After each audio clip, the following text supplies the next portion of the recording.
All right, everybody, good afternoon, good evening to you. It is Monday, March 13th. I'm Savannah Louie coming to you right now from the Atlanta News First Alert Desk. We have your top 5 stories for this evening as we look forward to the rest of an amazing week here in the Atlanta metro area. Want to skip real fast, though, to a story that is pretty important. Police releasing new information. This is just into our newsroom about maybe 30 minutes ago about a missing child. They are looking for a 10-year-old boy. I'm going to see if I can pull up his picture here in just a moment here. While I'm working on that, I want you guys to bear with me. His name is Legend Pippin. This boy, again, just 10 years old, missing boy here in the Atlanta area. Having a little bit of difficulty here pulling up that right video, so just, again, bear with me. But this is just into our newsroom within the last hour or so ago. Now, officials say that this boy was reported missing from his home on the 400 block of Glen Street Southwest around 5 o'clock this evening. Again, I want you to just bear with me here one moment while I try to pull up his picture here. I'm having a little bit of technical difficulties. Let me see if I can find where this picture is. Now, we know that whenever there's a child missing here in the Atlanta area, it is something that we take very seriously. We have plenty of police and law enforcement working together to try to pull up as much as we can about where this child might be. And all right, here we go. Looks like I'm able to pull it up right here. Go ahead and pull up that picture now. Now, again, this is 10-year-old Legend Pippin. He was reported missing from his home. And again, I'm going to share that address with you. It's the 400 block of Glen Street Southwest. The boy reported missing around 4:50 p.m. today. Legend was last seen wearing a black hoodie with multiple colors on it, blue jeans with holes in them, black tennis shoes, and 2 book bags. Now, right here, you're looking at a picture of that boy. Obviously, he's wearing different clothing in this picture, but you can see his face along with his stature as well. Police say that Pippin is 4'11" and that he weighs about 90 pounds. So that just gives you a little bit of an idea of what police are looking for and what the family is looking for here. If anyone has seen Legend or if you know of his whereabouts, you are asked to call 911 immediately. The Atlanta Police Department's Special Victims Unit or Crime Stoppers, and the number for Crime Stoppers is 404-577-TIPS. Again, I'm going to read that number for you. It is 404-577-TIPS. That last bit of the number is 8477. Again, missing 10-year-old Legend Pippin. All right, now I want to move on to another story that is pretty compelling here. And we have so much crime here in the Atlanta metro area, but this is a huge story that we're looking at here out of Gwinnett County. And it all has to do with a years-long investigation out of Gwinnett. I'll go ahead and pull up an image here that I think you're going to want to see as we look towards a person who police are looking for. All right, so this man on your screen here is a wanted man. Authorities are looking for 22-year-old Kerry Kelly of Decatur. He is allegedly involved in a massive indictment involving dozens of alleged gang members. This is coming from the authorities who made this announcement today. They say that a 210-count indictment names 26 defendants from at least 2 different gangs.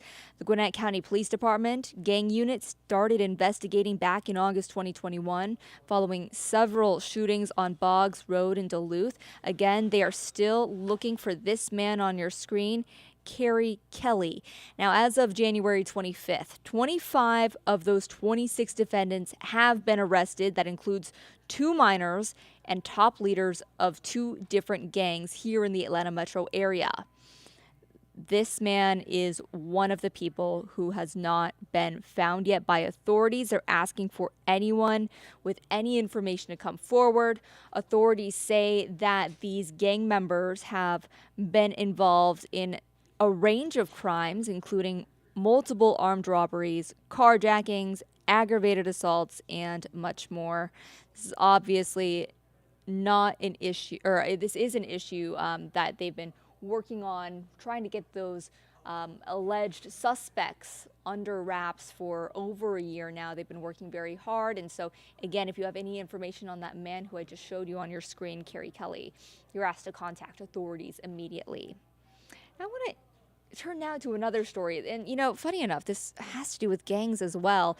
This, though, out of Fulton County. And if you've been following along with the news here in the Atlanta Metro, you're probably fairly familiar with this story here. We have new developments in the jury selection for the YSL gang trial. If that sounds familiar to you, you might recognize the trial. It includes rapper Young Thug. This trial, by the way, is now set to become the longest in Georgia's history. Right now, not a single juror is seated yet for that gang-related trial of which includes Young Thug. Also known as Jeffrey Williams. That's his real name. Now, the Fulton County judge says 300 more jurors will be summoned on March 17th. That is this Friday. And then 600 more will be summoned after that. Hundreds of potential jurors have already been dismissed for different hardships. This trial, which has already stretched several weeks without even starting yet, is expected to last months. Again, making it expected to be the longest in Georgia history. This is a huge trial. Obviously, we're keeping an eye on it here in the Atlanta metro area, but I know that really the whole country has been looking at this case here in Atlanta. It's been a huge one. We know that there have been several people involved who are huge in the rap and the music community, and they've been centered upon in this trial. So we'll continue to follow that story and bring you all the latest details. All right, I want to bring you a different type of story. I know we've done quite a bit of crime here. So this next story is going to be something that impacts families, anyone with students, and it comes to us from the Georgia House. A bill that could affect your child's classroom now heads to the governor's desk. The goal of this bill would make annual active shooter drills mandatory in Georgia classrooms. Now, I don't know about you, but I was a little bit surprised to know that right now they're not mandatory. So the legislation we're talking about is House Bill 147. It just passed in the Senate today. The Senate voted 52-3 in favor of that bill. So pretty overwhelming positive reception there. Now, Dawsonville Republican Will Wade is a co-sponsor of that bill. He explains that House Bill 147 would require intruder drills, alert drills annually, but it does give parents the option for their children to opt out. So if families don't want to participate, if they don't want their kids involved, they have that opt-out option.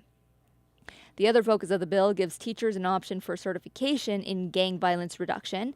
And this was pretty interesting. Lobbyists with Georgia Youth Justice Coalition for Action say that this bill would open up Pandora's box. They are not in favor of that bill. So I will say it seems like this bill has just about passed. It really just needs the governor's signature. Again, it had overwhelming support from the Georgia State Senate with that 52-3 vote. Pretty incredible numbers there. All right, final story I want to bring you tonight. We always try to leave things on a good, exciting, and optimistic note. So that's what we're going to do for you today. I don't know about you, but this beautiful weather we've had lately has got me thinking about going outside. I can't be the only one, right? Okay, so now let's talk about the Beltline. Anything Beltline, I'm always excited to talk about. Well, today, crews broke ground on the much-anticipated Beltline Southside Trail. City leaders calling it another important milestone. The goal here with the Beltline, I'm sure you already know, but is to reconnect dozens of neighborhoods all throughout the Atlanta area. Now, this part of the Beltline, the Southside Beltline Trail, is not paved yet, but it hasn't stopped people from making use of that gravel path. Maybe you're one of them, going out for a walk with the dogs, with the family. There's always something fun going on around the Beltline. It's always fun to people watch. That's my favorite thing to do. Now, we are talking about this area, the Southside Beltline Trail. This is going to be a 1.2-mile stretch of the pathway, and once it's complete, it'll connect the Glenwood Park, Grant Park, Ormwood Park, and Boulevard Heights communities. So far, nearly 16 miles of the 22-mile loop is built, But construction, of course, hasn't been without its growing pains. You really can't do any type of construction or remodel or anything like that without some sort of growing pains, right? This section of the Beltline, by the way, if you do plan on going out there, it will be closed during construction, and it is slated to open back up, though, fully paved by 2025. So that is something definitely you and your family are going to want to look forward to. I know a lot of people are really excited about what's to come, and a lot of optimism here from families and from city leaders as well. A lot of folks saying, it's been about time. You still will have several years for the full completion of the Beltline. I believe that projected completion date for the entire trail is 2030, so we still have a little time, but that date will be here before you know it. So a lot to look forward to here in the city of Atlanta and surrounding areas as well. All right, guys, I want to thank you so much for joining me today. It's about that time. We got to send you out with a beautiful shot here. And I will say, with daylight saving time, we have not seen a shot like this in a while. Usually when we show you the live picture, it is completely dark, but you are getting a beautiful view of the sunset right here.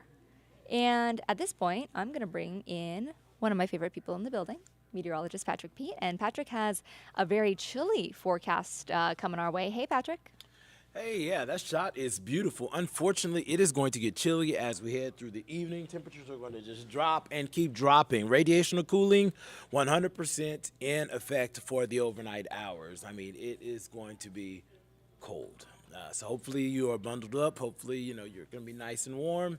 And you want to bring your plants in because freeze warning goes into effect at 11 o'clock tonight and is going to linger until 11 o'clock tomorrow morning. That just means the temperatures are going to be roughly 26 to 32 degrees through the overnight. And the reason why I said protect your plants is because we all know that plants, unfortunately, are typically the biggest victims in temperatures that are slightly below freezing. And you want to bring those potted plants in if they're small enough to bring in. If they're not, and they're going to have to stay outside through the overnight, you can kind of just put up some sort of barrier in between them, try to block them from the wind in all directions so that they can at least try to stay warm through the overnight. If you have stuff planted in the ground, you could always throw a little bit of mulch around the plant's roots because that's going to help minimize heat loss, and that's going to also help the roots retain its moisture.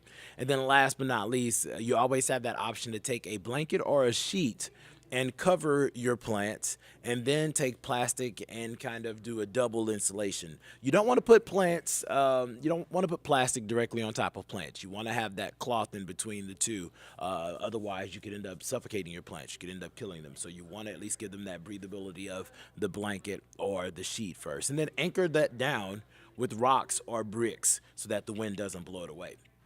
And this is why we're first alerting you. Temperatures upper 20s across a large part of North Georgia. Will be closer to freezing here in Atlanta, and it's going to be a gorgeous day tomorrow afternoon where sunshine is really going to dominate the forecast. But unfortunately, the sunshine does not help our case. It is still going to be a cold one. So I promise you're not going to want to leave the house without a nice jacket. Here's a look at the winds tomorrow. They're going to be out of the northwest.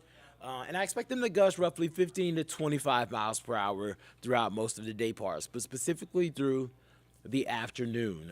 It is just going to be a bit cold. So we're going to talk wind chills because wind chills is what your body is going to experience.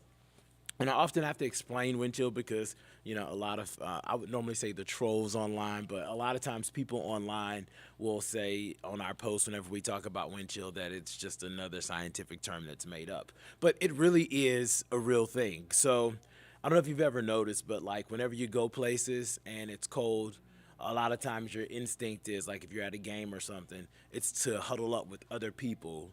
Because if you huddle up with other people, your body heats will help keep you a little bit warmer than you would be just standing alone. Fact, your body does give off heat. Everybody's body gives off heat. And you got to think about, it's pretty simple. Your internal body temperature is something like, 98.6 degrees? Yeah, so your body is going to emit that heat. We wear jackets and stuff like that because these clothes kind of help trap that heat near our skin. So the more layers you have, the deeper the protection. Essentially, the more you're trapping heat near your body, right? Okay, well, what happens when the wind blows is that it blows away your body heat. So instead of having a layer that's kind of hovering around your skin and your body, it's essentially just wiped away, and your skin is left exposed to the elements. And what you actually feel is not only just the air temperature, but the wind and the air temperature combining together to make you feel a little bit colder. And y'all know this because you experience it anytime that you step outside. A lot of times you go out, maybe you're out for a night on the town, and you're like, it wouldn't be that cold if it wasn't windy. Yeah, the difference between those two are the actual wind chill. So anyway, science class over. It's going to be chilly tomorrow throughout all day parts. The maximum wind chill is going to be in the mid 40s, so you're going to want to bundle up as you head through the day. Meanwhile, tomorrow night into Wednesday morning, we're forecasting cold temperatures yet again. Some folks are going to be a little bit colder tomorrow night than they're going to be tonight. And so there's a freeze watch in place. So more than likely tomorrow morning, the National Weather Service is going to change this to a freeze warning. It's just about the timing. It's a little bit away. So you can't issue a freeze warning except for within 24 hours, whereas a freeze watch, you can do it within 48. So it's really just a semantics thing. But hey, another freeze going to be possible tomorrow night. Here's a look at how we start off your Wednesday morning. And you can see why that freeze warning or freeze watch is in place. Temperatures are going to be below 32 across most of the region. Another morning where folks are going to start off in the 20s. The only difference is Wednesday afternoon is going to recover a little bit better. So we're going to get into the 50s and then eventually 60s by the time you get off work. We're going to hover near 60 as you're making your drive home, and then those numbers are going to cool back down. And it's going to be chilly again Wednesday night into Thursday, but just not quite as cold. We stay dry Thursday, and Thursday's honestly going to be the best day in the forecast. And then unfortunately for St. Patrick's Day, we're going to be watching this cold front approach the region. Now, we do think that we're going to start off mainly dry in the morning. There could be a stray sprinkle or two. The bulk of this moisture doesn't look to move in until sometime tomorrow afternoon into the evening hours. And that rain is going to be moderate to heavy at times. And some rumbles of thunder are going to be possible. But this system looks to set up to where the most instability will be south of Atlanta. So I think that folks that are in Troup County, Meriwether County, unfortunately, you guys typically, what I've learned in my short time here, you guys typically have that best chance of getting those rumbles of thunder. And that's going to be the case again, but the severe weather risk is not looking impressive. There's just not a whole lot of dynamics in place for that. Not a lot of moisture, not a lot of dew points, not a lot of energy. The Cape isn't there. We're a little bit far away from the actual center of low pressure. I think we'll hear rumbles of thunder at best and periods of heavy rain, so we'll watch that. Eventually, all clearing out early Saturday morning. We're talking about widespread totals of a half inch to an inch, so this is going to be a good soaker for your Friday, but all in all, I think that's going to be pretty manageable. Some isolated pockets where we see those systems slow down a little bit, could see a little bit more otherwise. Cooling as we head through Saturday and Sunday. And we're looking ahead again to Sunday morning because when you're heading to church, we could be dealing with freezing conditions again. So a lot of these tips that we're talking about for the plants tonight and tomorrow night, we're going to want to repeat again next Sunday. So there's still some work to be done. And I am with you guys all night tonight. So you have me at 9, you have me at 10 on Peachtree TV, and then you have me again tonight at 11 on the CBS ANF channel. So something that I am going to be breaking down tonight is how atypical this is, because I know that that's kind of a question. Anytime that we get a freeze or any kind of cold snap, everyone wants to know how does this compare to what we should expect. So throughout the shows at 9, 10, and 11, I'm going to be breaking down our typical last freezes in comparison to last year, in comparison to the last 50 years, and all that good stuff. So you can tune in tonight and get that information. And then, of course, our news team is working on getting you guys updates on multiple stories. So I'm going to leave you with the 7 days so that you can plan ahead and prepare for the freeze, as there are 2 first alerts, one for cold morning on Tuesday, one for rain on Friday, and I will catch you tonight.